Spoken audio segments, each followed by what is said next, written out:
स्वागत आहे तुम्हा सर्वांचं मराठी कथामध्ये. जबरदस्तीचे लग्न. रुद्रायने फाईल लॉकरमध्ये ठेवली, केबिन लॉक केलं आणि खाली आला. त्याने आपल्या बाईकवरील कव्हर काढलं आणि राठोड भवनकडे निघाला. रस्त्यात महामार्गावर त्याने बाईक बाजूला उभी केली आणि धूम्रपान केलं. त्यानंतर तो घरी पोहोचला. इकडे रुद्रायची वाट पाहता पाहता ईश्वरीला झोप लागली होती.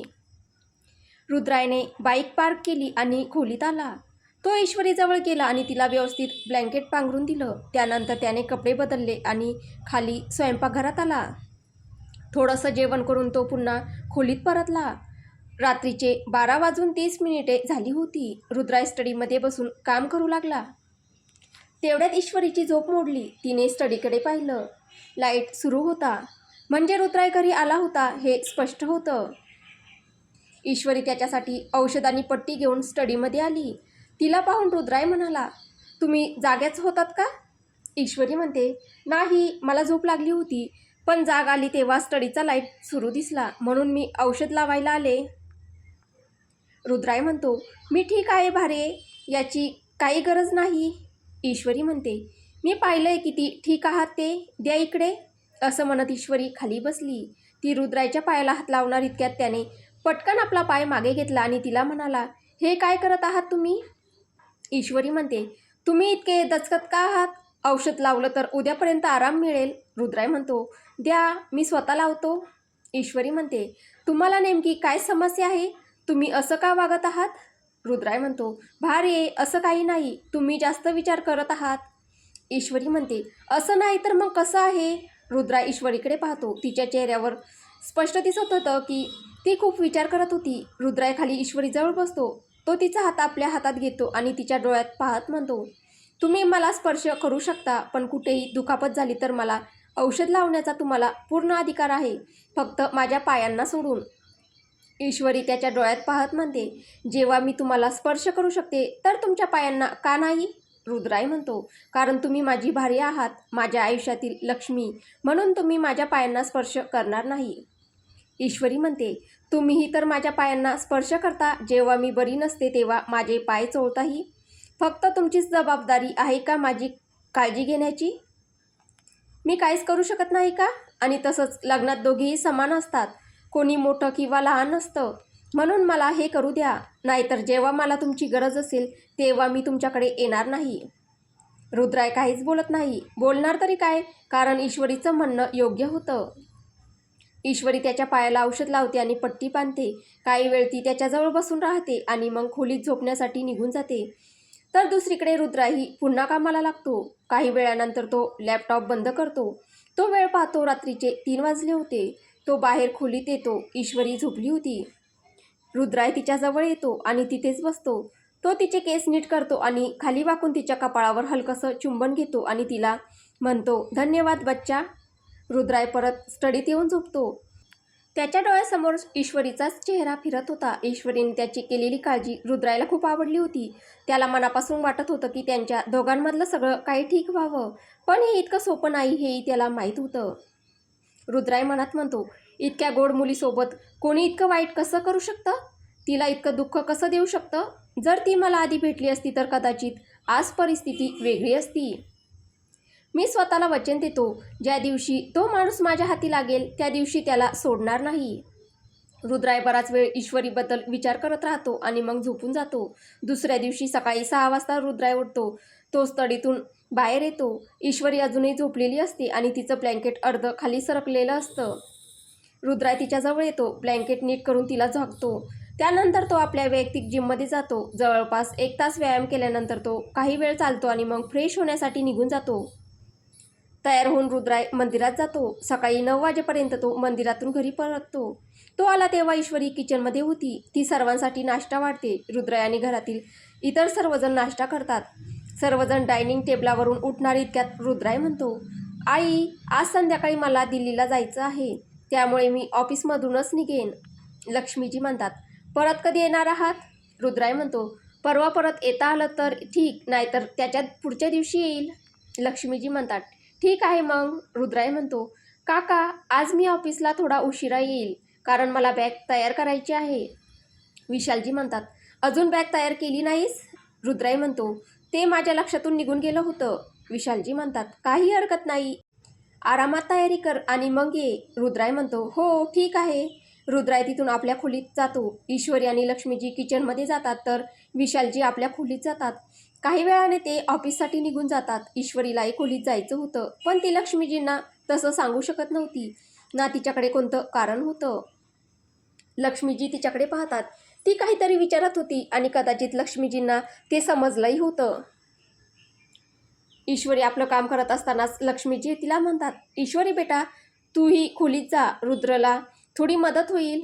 ईश्वरी म्हणते, हो आई, हे काम पूर्ण करते आणि मग जाते. लक्ष्मीजी म्हणतात, ते राहू दे, आम्ही करू, तू जा. हो आई. ईश्वरी खोलीत येते. रुद्राई आपले कपडे बॅगेत ठेवत होता. ईश्वरी काहीही बोलत नाही. ती फक्त बेडच्या एका बाजूला जाऊन बसते.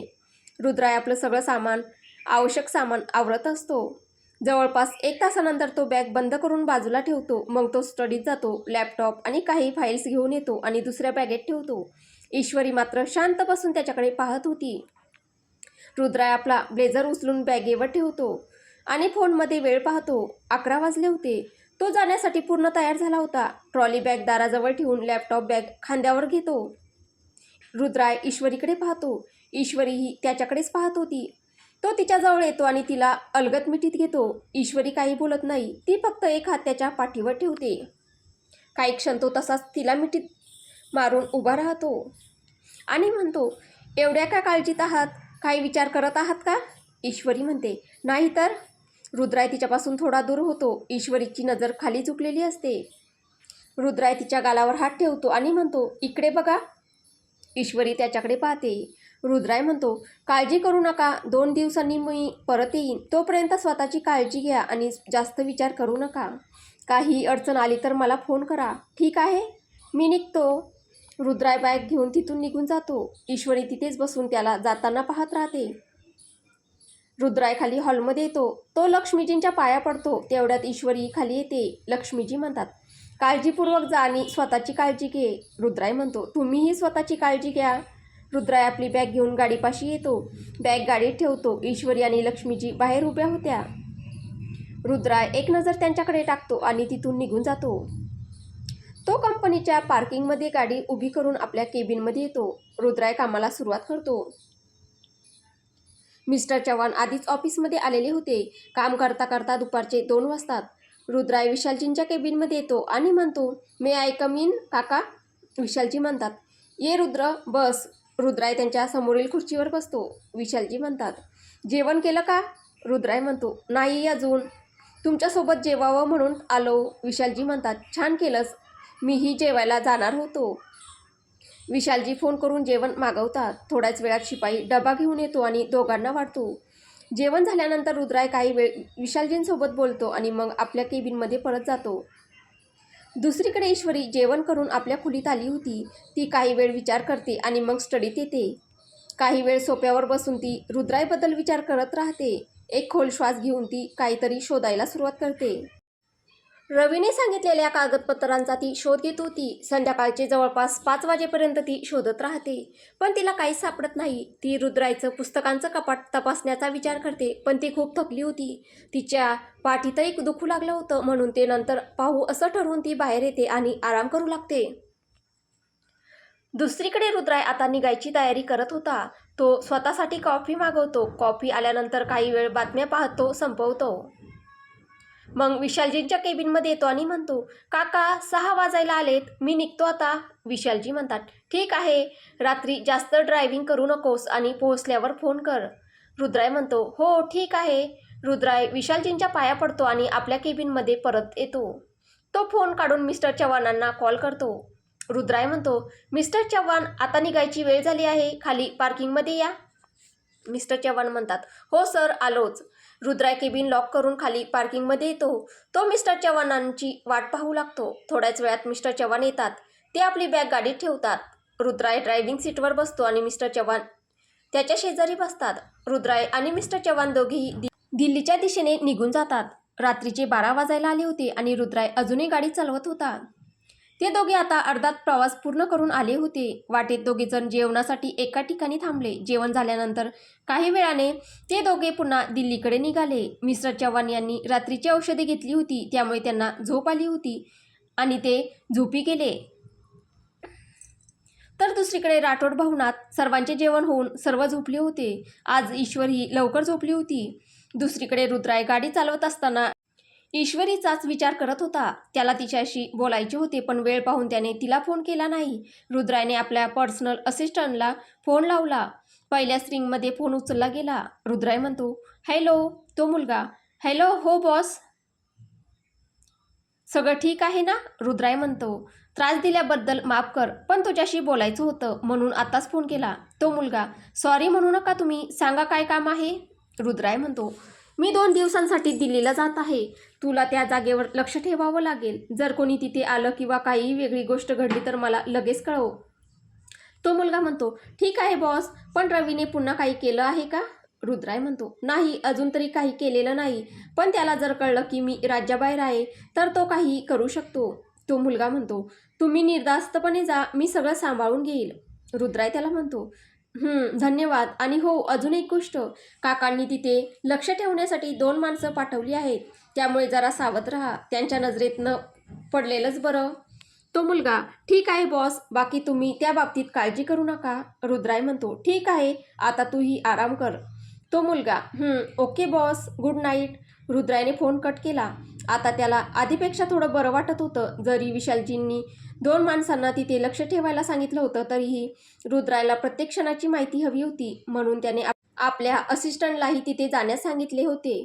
रुद्राय रात्री 2 वाजेपर्यंत गाडी चालवत राहिला. आता तो दिल्लीपासून सुमारे 200 किलोमीटर अंतरावर होता.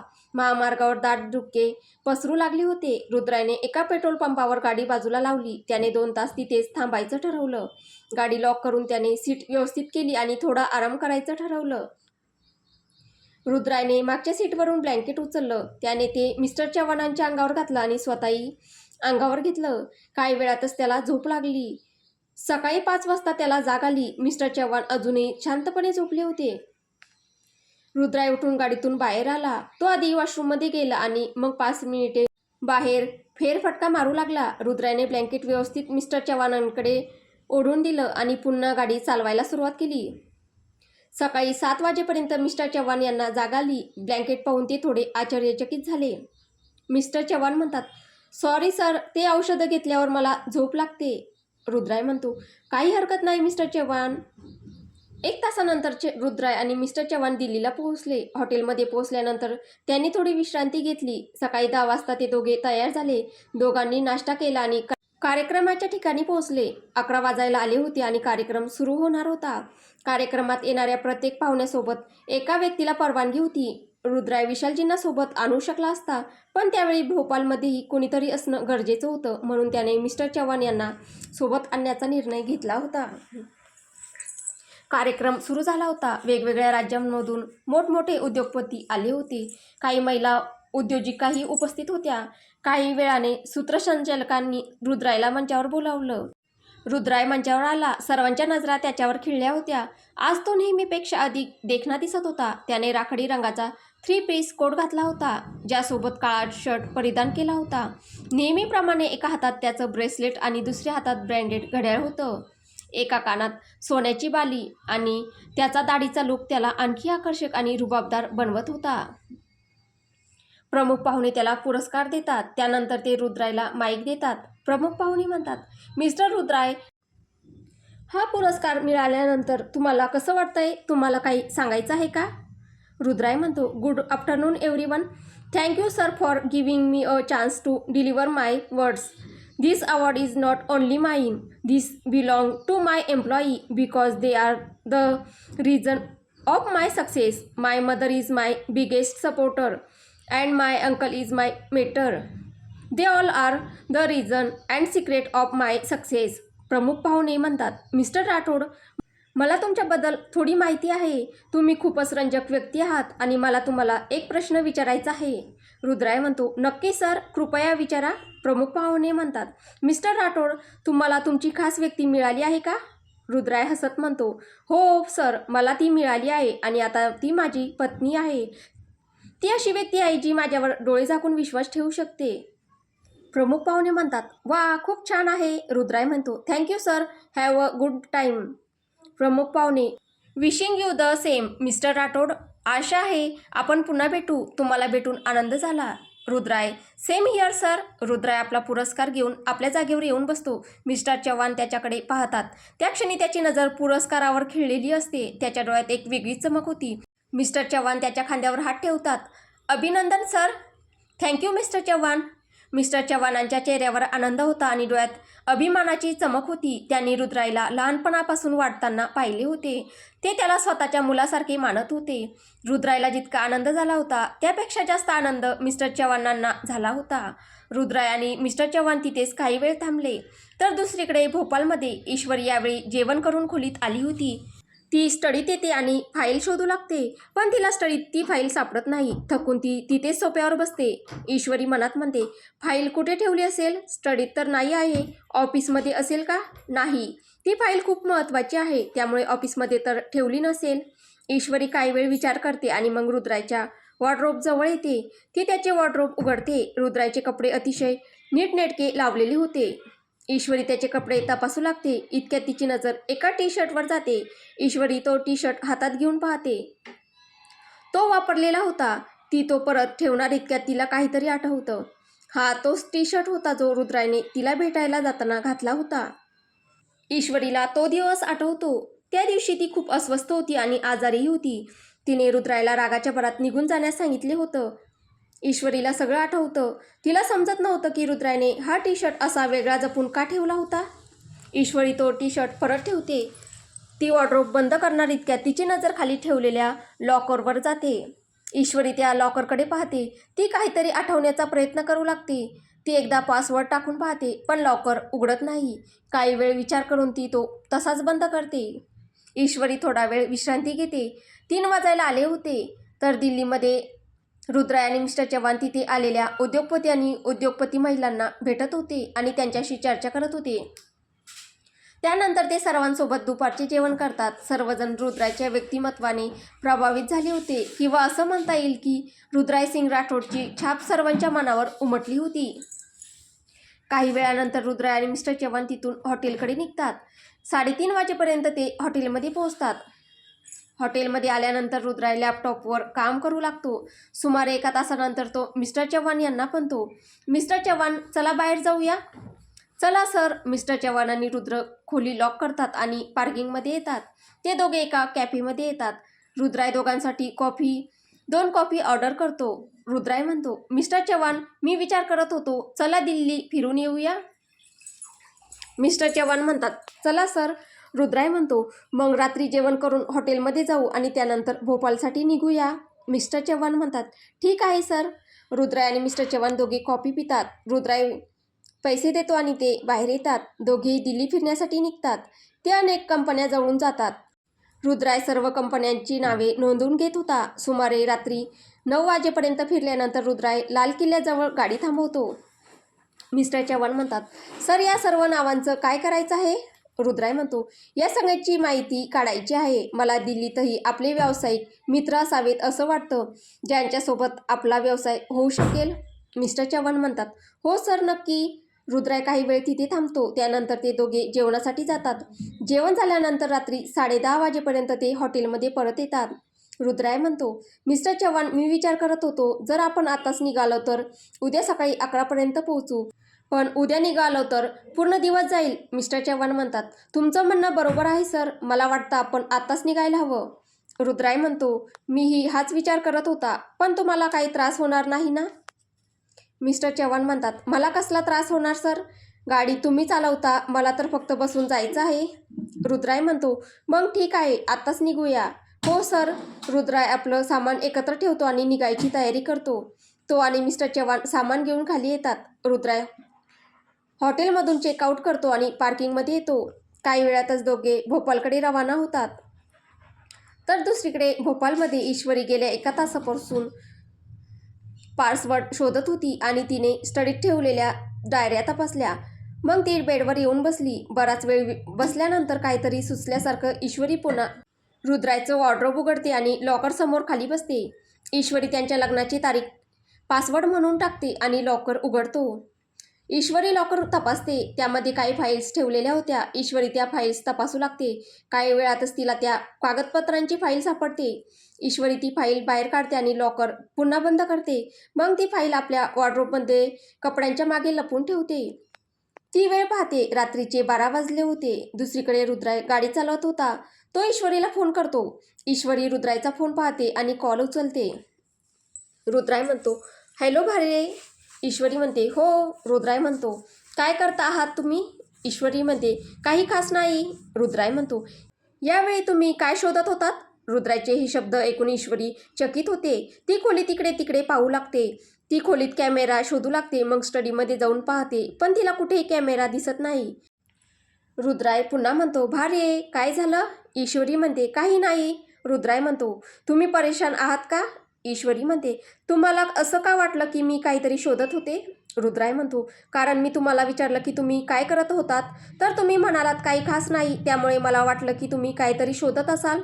तुम्ही एवढ्या चिंतेत का आहात? ईश्वरी म्हणते, नाही, मी चिंतेत नाही. रुद्राय म्हणतो, मग तुम्ही अजून जाग्या का आहात? झोप येत नाही का?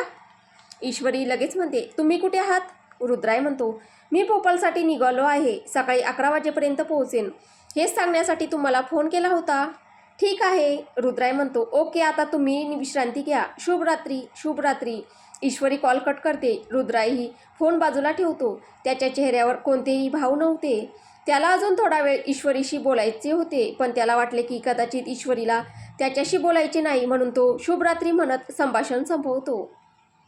ईश्वरी पलंगावर झोपते. काही वेळातच तिला झोप लागते. दुसरीकडे रुद्राय रात्री 2 वाजेपर्यंत गाडी चालवतो. त्यानंतर तो पेट्रोल पंपावर गाडी उभी करून 2 तास झोपतो. पहाटे 4 वाजता त्याची झोप उघडते. रुद्राय पुन्हा भोपाळकडे निघतो. सकाळचे 9 वाजले होते. रुद्राय गाडी चालवत होता. तो अजूनही भोपाळपासून 2 तासांच्या अंतरावर होता. मिस्टर चव्हाण जागे झाले होते. रुद्राय पुढे रस्त्याच्या कडेला असलेल्या एका हॉटेलसमोर गाडी थांबवतो. ते दोघे आत जातात. रुद्राय तिथे काही वेळासाठी एक खोली घेतो. मिस्टर चव्हाण त्याच्याकडे प्रश्नार्थक नजरेने पाहत त्याला म्हणतात, सर, आपण इथे का आलो आहोत? रुद्राय म्हणतो, तुम्ही थोडा वेळ विश्रांती घ्या. तोपर्यंत मी पटकन फ्रेश होऊन येतो. मग आपण काही खाऊन निघू. रुद्राय फ्रेश होण्यासाठी जातो. जवळपास अर्धा तासानंतर तो आंघोळ करून बाहेर येतो. रुद्राय तयार होऊ लागतो. तोपर्यंत मिस्टर चव्हाणही हातपाय धुवून घेतात. रुद्राय दोघांसाठी काही खाण्याची आणि चहाही ऑर्डर देतो. 10 मिनिटानंतर वेटर त्यांची ऑर्डर घेऊन येतो. ते दोघे तिथे चहा नाश्ता करतात आणि काही वेळानंतर तिथून निघून जातात. दुसरीकडे ईश्वरी नाश्ता करून तिच्या खोलीत आली होती. ती रवीला फोन करते. पहिल्याच रिंगमध्ये तो फोन उचलतो. रवी म्हणतो, हॅलो, बोला. ईश्वरी म्हणते, हो, ते मला कागदपत्र मिळाली आहेत. रवी आनंदाने म्हणतो, ही तर खूप चांगली बातमी आहे. मी आत्ताच घ्यायला येतो. कुठे यायचं आहे? ईश्वरी म्हणते, तुला येण्याची गरज नाही, मी स्वतः येईन. कुठे यायचं ते मी थोड्या वेळाने सांगते. रवी आनंदाने म्हणतो, मी वाट पाहीन. ईश्वरी फोन कट करते. ती बसून विचार करू लागते की फाईल रवीपर्यंत कशी पोहोचवायची. बराच वेळ विचार केल्यानंतर तिला एक मार्ग सुचतो. पण ईश्वरीची इच्छा होती की हे सगळं रुद्रायला न कळता व्हावं. ईश्वरी म्हणते, एकदा तो घरी येऊन जाऊ दे, मग मला हे काम करावं लागेल. आता ईश्वरी रुद्रायच्या घरी येण्याची वाट पाहत होती. तर आता पुढे काय होईल हे आपल्याला पुढच्या भागात पाहायला भेटेल. तुम्हाला ही कथा कशी वाटते आहे कमेंटद्वारे नक्की कळवा. कथा आवडत असेल तर व्हिडिओला लाईक करा, शेअर करा. कथेचे पुढील भाग ऐकण्यासाठी आपल्या चॅनलला सबस्क्राईब करा. धन्यवाद.